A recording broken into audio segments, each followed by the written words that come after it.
Lumipas ang maraming taon. Tuluyan na akong naging isang pastor. Sa dami ng mga taong nais kong tulungan, hindi ko na mabilang kung ilang beses nga ba akong nakipagsagupaan sa masasama at ipinagtanggol ang mga taong nais silahin ng masasama sa impyerno. Sa mga hindi nakakakilala sa akin, ako nga pala si Pastor Mac. Isa akong alagad ng Diyos at natuto na din kung paano maging isang albularyo. Marami-rami na din akong mga taong natulungan. Lahat sila ay muntikan ng makuha ng mga demonyo dahil sa kanilang masasamang gawain. Kaya habang nagliligtas ako ng tao, ay tinuturuan ko din sila kung paano magdasal at tumawag sa Diyos. Hindi na ako nakapag-asawa dahil sa pagiging abala ko sa panggagamot, pagtuturo ng magandang balita, at marami pang iba. Isa sa mga hindi ko makakalimutang karanasan ay ang tungkol sa nakaraang bakasyon ko sa isang malayong probinsya. Maraming nagkukwento sa akin ng mga bagay na tungkol sa aswang. Sa unang pagtapak ko pa lang sa baryo Manipis, ay hindi ko maipaliwanag ang pagkabalisa na aking nadarama. Napapansin ko ang mga matatalim na tingin sa akin ng mga taong nakapalibot doon. Hindi yata nila nagugustuhan ang pagpunta ko sa nasabing lugar. Nakarating lang naman ako doon dahil sa inimbitahan ako ng aking kaibigang si Jason. Ang bahay nila ay medyo may kalayuan sa baryo. Malapit sila sa sapa kung saan ito ang nagsisilbing proteksyon ng mga residente laban sa aswang. Ang nasa kabilang dako kasi ng sapa ay ang lugar na pinaniniwalaang tinitirhan ng mga aswang. Noong una ay ayaw kong maniwala sa mga sinasabi ng mga residente. Medyo ilag kasi sila sa akin at mukhang ako ang pinariringgan ng mga ito para umalis sa kanilang baryo. Pero dahil ako si Pastor Mac, hindi ako nagpaapekto sa kanila. Ginawa ko ang lahat para mapaniwala sila na isa lamang naman akong normal na tao. Sa katunayan niyan, nakipaglapit ako sa mga kaibigan ni Jason para kahit papano ay may mga kasama din ako. Madalas kami maglakad sa kagubatan tuwing gabi. Nagmamatsyag kami sa paligid para malaman kung nagagawa bang tumawid ng mga aswang para makapambiktima ng mga inosenteng tao. Isang gabi, naglalakad kami ni Jason at ang dalawa kanyang mga kaibigan nang makarinig kami ng mahinang huni sa paligid. Hindi ko alam kung tama ba ang kutob ko, pero gusto kong makita at matyak na aswang nga ba ang nilalang na iyon. Hinayaan kong magpunta sa sapa ang tatlo, samantalang ako naman ay piniling magmatsyag sa likuran ng malaking puno ng balete. Naramdaman ko kasing may mga kaluskus doon, kaya naman walang ingay akong gumapang sa kadinamba ang kumikinang na bagay na yun. Gayon na lang ang gulat ko nang mapansing kawangis ng isang buntot ang nakita ko, pero kumikinang sa sobrang liwanag. Hindi ako nakagalaw at tinititigan ang bagay na umagaw sa aking pansin. Laking gulat ko dahil isa itong ginintoang buntot pagi na may kahabaan at malaki. Tila ba nangaagaw ng atensyon at inaaya kong kunin siya. Nakasabit ito sa mataas na bahagi kung saan naroon naman ang isang mahabang ahas na nakapagtatakang nanilisik ang mga mata. Napaatras ako at hindi kaagad nakalapit. Alam kong ang ahas na yon ang bantay ng nasabing buntot pagi. Pero naniniwala kasi akong hindi lang ito basta normal na pangontra laban sa mga aswang. Naghahanap ako ng may pangsusungkit sa nasabing buntot pagi. Siniguro kong hindi ako maaabot ng ahas, kaya kampante akong nakiramdam na hindi niya ako matutuklaw. Pero gayon na lang ang aking pagkahindik nang makita ang biglaang paglaki ng katawan ng ahas. Habang humihinga ito ay mas lalo siyang lumalaki hanggang sa bigla siyang maging tao. Naglalaway ito at sumisingasing na parang mabangis na tigre.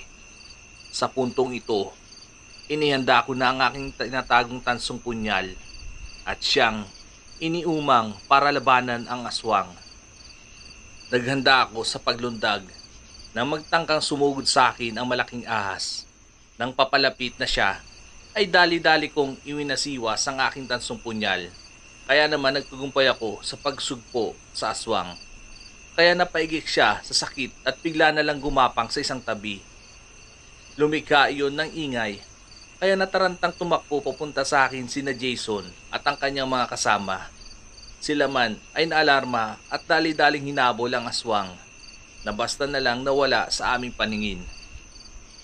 Nagkaroon tuloy ako ng pagkakataon na umakyat sa malaking sanga at kuhanin ang pinakamimiti kong buntot pagi. Pakiramdam ko, mas lalong lumakas ang aking katawan nang mahawakan ko ang nasabing pangontra. Nagmamadali ko itong itinago at napalingon nang makita kong may paparating na iilang tao sa aming kinaroroonan. Sina Kapitan pala at ang dalawa niyang tanod. Umahangos siyang nagsumbong na inaswang daw si Aling Bebang, ang kilalang kumadrona ng bayan. Natagpuan itong nakahandusay at wala ng buhay sa likod bahay nila, kung saan wakwak na ang dibdib at nawawala ang mga laman loob. Hula nila, sinugod raw ng aswang si Aling Bebang dahil nangangamoy ang dala nitong pusod at inuna ng sanggol. Nakapapanganak pa lamang. Balak sana niyang dalhin sa bahay niya ang mga bagay nito para maayos na iligpit, pero mukhang natunugan siya ng mga aswang, kaya napagdiskitan ang kawawang matanda at tinanggalan pa ng mga laman loob. Pinuntahan namin ang lugar na pinangyarihan ng krimen. Marami na ang nakikiusyosong tao nang dumating kami doon. Halos lahat ay natatakot sa kung anumang lagim ang kanilang nakikita, pero pinilit kong ikalma ang sarili ko. Walang babalang lumapit ako sa bangkay at nakitang dilat pa ang mga mata nito. Hindi ko maintindihan ang aking sarili kung bakit nagawa ko pang makipagtitigan sa nasabing bangkay. At napatanda dahil tila screen ng telebisyon ang mga mata nito na may pinapakitang pelikula. Nakita ko sa balintataw ng kanyang mga mata kung paano namatay ang kawawang kumadrona. Hindi biro ang sinapit niya sa kamay ng aswang na tumira sa kanya. Pakiwari ko mukhang normal na gawain ng mga aswang ang makipagpatayan sa tao. Umalis ako sa kumpulan ng walang paalam. Hindi ko alam kung bakit nararamdaman kong nasa paligid lang ang aswang at tuwang-tuwa sa kanyang ginagawa. Hanggang sa makita ko ang isang babaeng nagmamadali sa paglalakad papunta sa kasukalan. Nakabestida ito ng kulay asul na bulaklakin. May sombrero at may dalang basket. Nagmamadali ko siyang sinundan hanggang sa makarating kami sa isang masukal na kagubatan. Nagtaka akong nang bigla siyang nawala dahil hindi ko naman siya inihiwalayan ng tingin. Yun pala, dahan-dahan na siyang gumagapang papunta sa ibabaw ng malaking puno ng kahoy para doon maghanda sa gagawin niyang pagdundag para dumaluhong sa akin. Alam ko na ang gagawin niya, kaya naman inihanda ko na din ang aking sarili. Inilabas ko ang gintong buntot pagi at walang pakurap-kurap na hinampas ito sa kanyang katawan. Nang bumagsak siya sa lupa, ay hindi na ako nag-aksaya pa ng panahon. Mabilisan kong hinagupit ang babae ng muntot at tinayaang magsisigaw sa sobrang sakit. Wala siyang ibang nagawa kundi ang ipananggalang ang kanyang mga braso na biglang nagkaputol-putol matapos tamaan ang dulo nito. Bawat latay ay tila ba kutsilyong bumabaon sa kanyang balat. Kaya naman ang tinis ng kanyang sigaw ay hindi mapuknat habang nagmamakaawa sa pag-atras ang kanyang malahalimaw na anyo ay bigla ang nagbago at naging tao ulit. Kaya nagkaroon ako ng pagkakataon na matitigan ng babae. Tama ako, siya si Mercedes. ang babaeng aswang na sumugod kay Aling Bebang. Sinabi niyang dapat lang daw na sinugod niya ang matanda dahil kagaya niya, aswang din daw ito. Hindi ako naniwala at piniling harapin siya. Anya, pastor pa naman daw akong naturingan. Pero wala akong ibang ginawa kundi ang maghanap ng mga aswang. Pinaintindi ko sa kanya na hindi naman ako narito para makipagsayangan lang ng oras. Naniniwala ako na bawat aswang ay may pag-asa pang magbago. Lalo na't hindi naman lahat sila ay ginustong maging ganoong nilalang. Hindi siya kagad nakapagsalita at sa halip ay piniling tingnan ako. Hindi niya raw ginustong maging aswang pero inapi-api lang siya ng mga tao. Sa dami ng mga umapi sa kanya, hindi na niya mabilang kung ilang tao ba ang dapat niyang paghigantihan.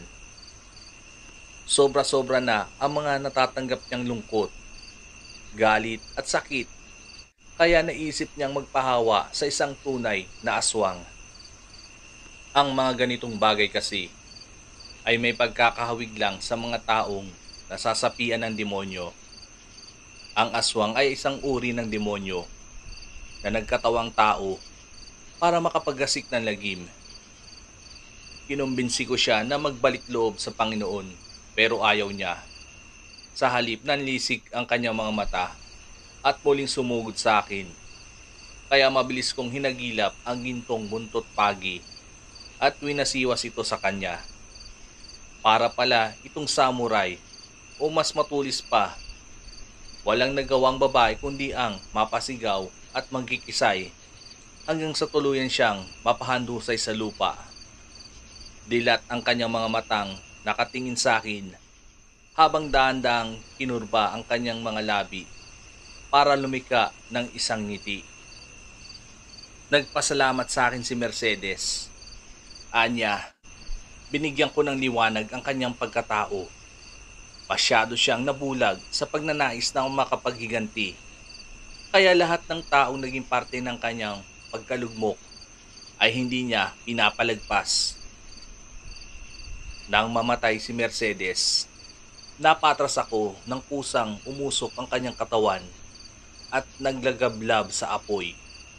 Dahan-dahan itong natupok hanggang sa tuluyan na siyang maging abo. Yumuko ako at lihim na pinagdasal si Mercedes.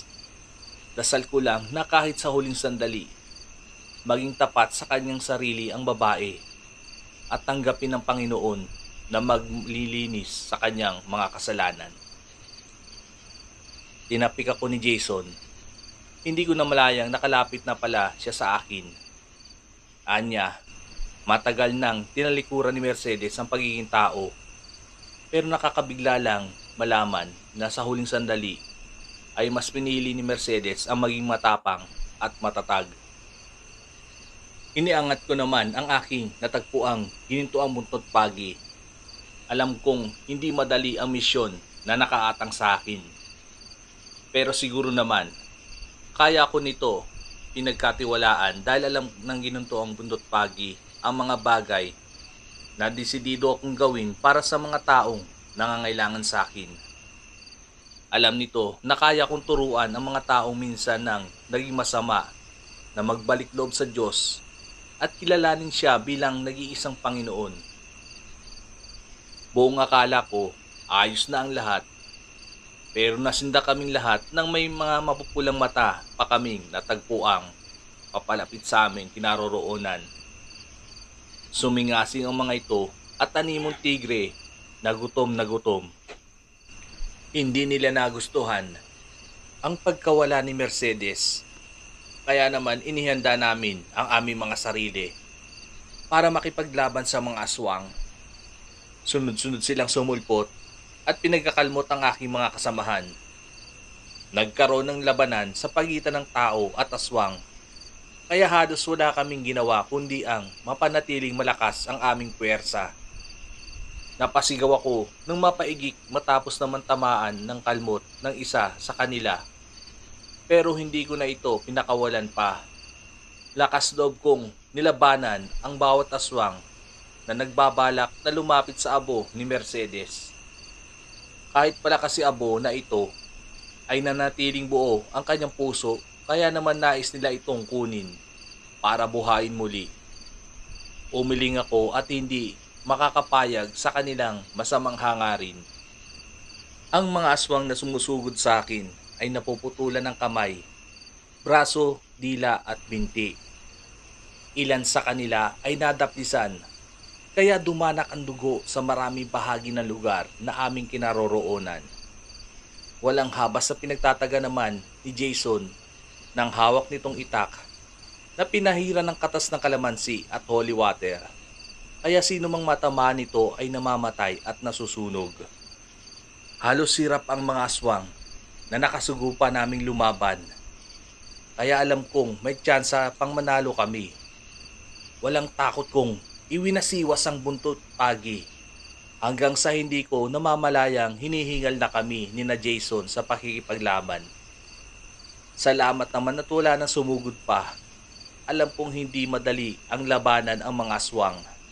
Pero siguro, kaya namin silang pigilan sa pag-aasik ng lagim. Itinago ko ang buntot pagi sa aking tingin. Ito ay isang agimat na ipinagkatiwala sa akin para malabanan ang masasamang nilalang. Sa mga hindi nakakaalam, ito ay pangontra ng mga taong nakikipaglaban sa aswang dahil may taglay na kakayahan ang mga ginintoang buntot pagi na gumapi ng mga kalabang likha ng dilim.